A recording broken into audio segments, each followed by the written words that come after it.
價再次升穿$4500大關，想投資黃金食住個勢嘅你，係咪真係要成條金條咁買翻屋企呢？今集我通勝話俾你聽，點樣可以更方便、更輕鬆咁樣投資黃金，將黃金放入你嘅資產配置。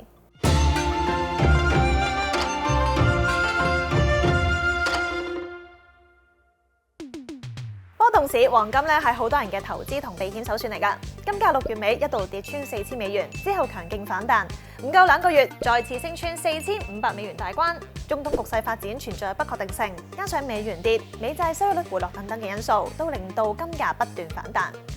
不過投資黃金咧，其實都有好多種方法㗎，其中一種就係黃金 ETF， 用 Our App 都可以做得到㗎。黃金 ETF 相比買實金咧，門檻較低，流動性較高，好似買股票一樣，唔需要自行保管，代價咧就係要交管理費，而且咧可能存在節日價等等。目前全球資產規模前3大嘅黃金 ETF 係 GLD、IAU、GLDM。GLD 係全球歷史最長久嘅黃金 ETF， 規模大、成交高，機構同大戶最常使用㗎。如果重視流動性嘅朋友仔，可以留意一下。管理費咧係3個當中最高，每年大約0.4%左右。IAU 有實物黃金支持，表現咧非常貼近金價，管理費咧比 GLD 低。最後就係 GLDM 啦，佢係當中管理費最低，每年咧只有0.1%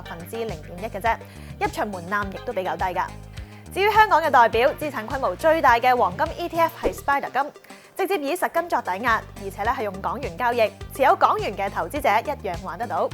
金價有冇機會重上之前嘅高位呢？黃金喺投資組合入邊應該佔比幾多？黃金 ETF 我哋又應該點揀呢？聽下專家分析啦。今年黃金嘅走勢咧，就喺2月底呢個美國同伊朗展開呢個叫軍事衝突之後咧，就曾經升過好高。咁其實我諗就個市場嘅避險心態去到呢2個星期之前咧，可能咧都係比較係平靜啲，就覺得唔需要再用黃金咧去對沖呢啲地緣政治啊。一方面就美國總統特朗普就係講話要低調處理啦。咁所以目前話通膨嘅日期咧就遙遙無期。咁個油價升嘅時候咧，好自然就會推高嗰個通脹。黃金我諗作為一個叫做硬貨幣啦，因為佢都跌得比較低啲早排，咁所以變咗亦都有啲人係可能係 bottom fishing 啦，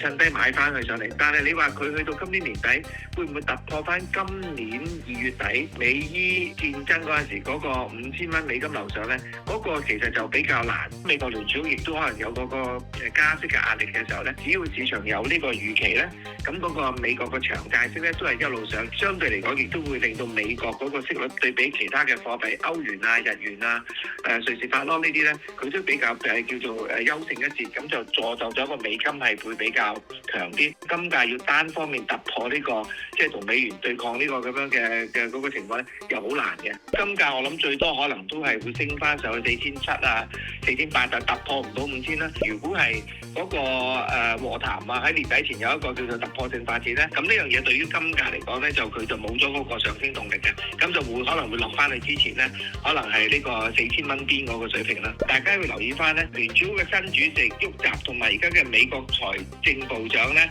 基本上咧佢哋嗰個底子裏咧，其實都係一個強美元嘅一個叫做奉行者嚟嘅，即係佢唔會容許美金喺即係呢個動盪時期咧表現得太弱。咁所以呢個我諗就應該大家都要留意翻。其實一直都有啲即係研究報告咧，就話咧因為要對抗呢啲不確定因素同埋美元可能個中長期嘅弱勢咧，黃金作為一個硬貨幣嘅話咧，咁可能喺佔你個 portfolio 可能或者總財富啦，咁可能係10%，呢個都係一個叫做合理嘅水平啦。如果係買黃金 ETF 咧，就要留意翻咧個黃金背後係咪講好似買我哋啲信託單位咁咧？即係你俾咗錢買咗個信託單位，佢背後就會將你啲錢咧去買啲實金，而咧係有嗰個實金嘅 back。呢個就係比較一個叫做最安全嘅方法咧，同埋要留意翻嗰個管理費用啊，同埋佢個追蹤指數係咪追得好貼嗰個黃金嗰個現貨價咯？我諗槓桿 ETF 本身就冇好定壞嘅。如果你話我淨係諗住咧就有槓桿，我可以贏多啲，而冇考慮到萬一個市況逆轉，而自己可能要承受一個比較大啲嘅財務損失嘅時候咧，咁呢個就係其實一個唔係好健康嘅一個諗法啦。咁所以咧，槓桿本身係冇問題，不過咧，當你做嘅時候，你就要計數啦。我諗比較少人買實體嘅白銀，因為始終你知道嗰個人有一個説法咧，就係話白銀係叫做普通人或者叫窮人嘅黃金咧，即係你即係好似我哋買股票咁，你買一隻面值好大嘅股票，你覺得我淨係買得好少，咁相對你心理上覺得我要買啲細價股咧，就可以買多啲。咁理論上咧，其實白銀就有呢個咁樣嘅嘅即係叫做心理作用啦。不過佢亦都因為嗰個波動性比較大，一般投資者好容易即係覺得佢銀碼細就買，佢嗰個 volatility 係比較高嘅。黃金有一個真正嘅叫做升勢出現嘅時候咧，咁白銀都會跟到，不過咧就係咪要唔買金要買白銀去利用佢呢個叫刀仔鋸大樹嘅一個心理咧？咁啊，投資者都要自己衡量下啦。